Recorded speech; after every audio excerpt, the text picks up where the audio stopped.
cause, but it is one I support in part out of knowledge that the victors in World War II, including Australia, wrote a homeland cheque to cover the sins of the Holocaust and centuries of anti-Semitism in Europe, but it was the Palestinians who had to cash it.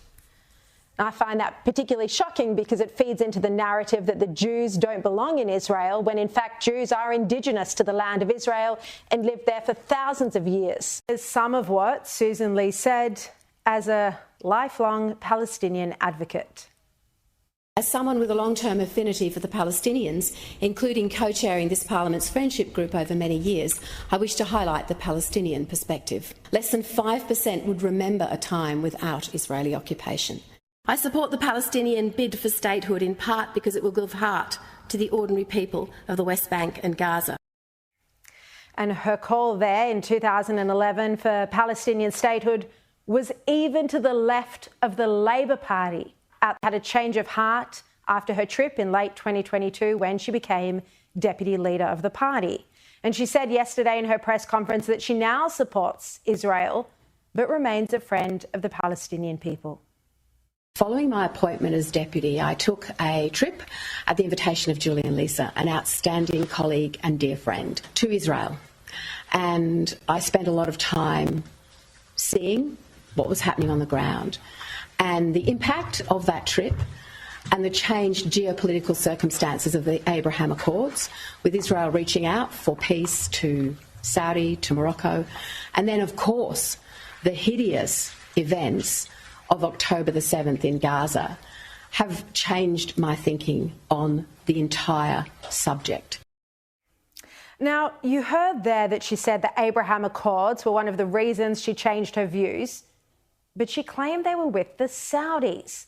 Well, of course, the Abraham Accords were not with the Saudis. They were with the United Arab Emirates and Bahrain. And Israel is still trying to do a normalisation deal with Saudi Arabia. And Ley failed to declare personal expenses paid by the anti-Semitic Palestinian Authority.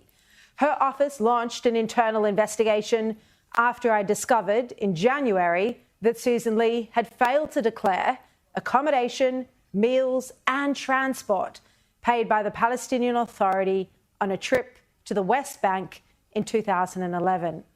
Other Labor politicians who went on that trip did declare gifted meals, transport and accommodation. She is a placeholder. She's not the answer. No one believes that the current leader will ever be Prime Minister. But her comeback story from resigning in disgrace in early 2017 is quite something. You might recall she was forced to resign from the front bench after an expenses scandal where it was revealed she bought an $800,000 Gold Coast investment unit while on a taxpayer-funded trip. This scandal emerged on the front page of the Herald Sun, where it was billed as a big exclusive, and it was. Ley then resigned. But it later emerged that the entire story was the work of Labor's Dirt Unit.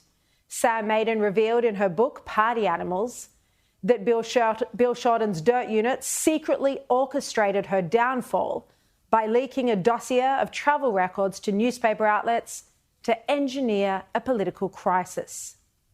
And Scott Morrison later brought Sussan Ley back to the front bench, and she's part of his centre-right faction that's led by Alex Hawke.